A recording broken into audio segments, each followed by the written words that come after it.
નમસ્કાર, સત્યમેવ જયતે લાઈવ ન્યૂઝમાં આપનું સ્વાગત છે। વડોદરામાં સ્કૂલ કેમ્પસમાં કરંટ લાગતા 15 વર્ષીય વિદ્યાર્થીના મોતની કરુણ ઘટના સામે આવી છે। વડોદરાની ન્યૂ એરા સ્કૂલમાં 15 ઓગસ્ટની સાંજે ફૂટબોલ પ્રેક્ટિસ દરમિયાન કરુણ ઘટના બની હતી।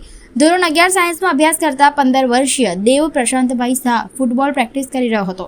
પ્રાથમિક માહિતી મુજબ ફૂટબોલ પાર્કિંગ શેડ પાસે ગયો હતો। દરમિયાન બોલ લેવા જતા દેવ જાડી પકડતા તેને અચાનક વીજ કરંટ લાગ્યો હતો। કરંટ લાગતા દેવને તાત્કાલિક સારવાર માટે હોસ્પિટલ ખસેડવામાં આવ્યો હતો।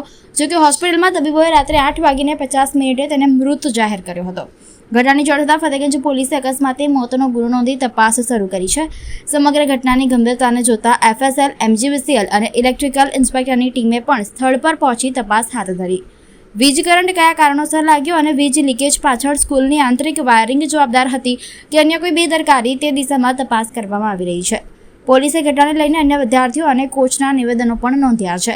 હવે તપાસ બાદ જ ઘટનાનું ચોક્કસ કારણ સામે આવશે। વડોદરા શહેરના ફતેગંજ પોલીસ સ્ટેશન વિસ્તારમાં આવેલી ન્યૂ એરા સ્કૂલમાં 15મી ઓગસ્ટના સાંજના સમયે એક બનાવ બનેલ છે। જે બનાવમાં શાળાના વિદ્યાર્થીઓ જે છે CBSEની ક્લસ્ટર ટુર્નામેન્ટ આવવાની હોવાથી વિદ્યાર્થીઓ જે છે એ ફૂટબોલની પ્રેક્ટિસ માટે ન્યૂ એરા શાળાનું જે કમ્પાઉન્ડ છે એની અંદર આવેલા ગ્રાઉન્ડમાં ફૂટબોલ પ્રેક્ટિસ જે છે એ કરતા હતા। વરસાદી વાતાવરણ હોવાથી એમ તો 20 વિદ્યાર્થીઓ ટુર્નામેન્ટમાં પ્રેક્ટિસ માટે આવવાના હતા, પરંતુ 10 જ વિદ્યાર્થીઓ પ્રેક્ટિસ માટે આવેલા એવી હકીકત જાણવા મળેલી છે।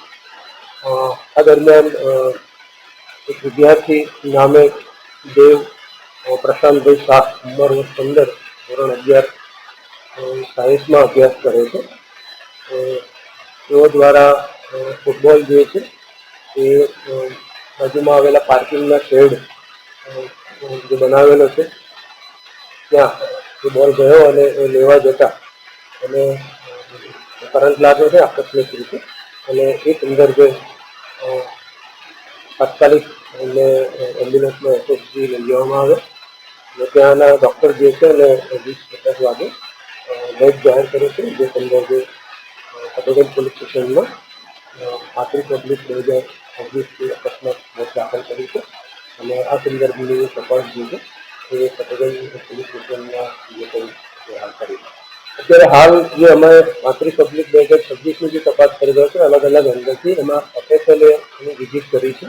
FSL અમને જે રિપોર્ટ આપ્યો છે એમાં GEB और MGVCL એનું ઇન્સ્પેક્શન અને આંતરિક જે કોઈ એમના સ્કૂલ મેનેજમેન્ટ દ્વારા જે વીજ પ્રવાહ જ્યાંથી પસાર થતો હતો એ સંદર્ભે કોઈ પ્રકારનું ઇલેક્ટ્રિકલ એમની કોઈ નેગ્લિજન્સની બેદરકારી ઇન્સ્પેક્શન માટેની છે કે નહીં એ દિશામાં પણ ચકાસવામાં આવશે ચોક્કસ। અને અત્યારે હાલ જે જાણકારી મળી છે અને એમને સ્ટુડન્ટ જે ફૂટબોલ મેચ રમતા હતા એમના જે નિવેદનો લીધેલા છે અને એમના કોચના જે નિવેદન લીધેલું એમાં હાલ એવી પ્રાથમિક માહિતી મળી છે કે બોલ લેવા જ્યારે દેવ પ્રશાંતભાઈ શાહ જે ગયો ત્યારે બાજુમાં આવેલા પોલ છે અને લગભગ 2 થી 3 પગથિયા જેટલા ગયા પછી જે ફેન્સિંગની જે જાળી કરી છે જાળી પકડતાની સાથે જ એને કરંટ લાગતા અને ડેથ થઈ છે।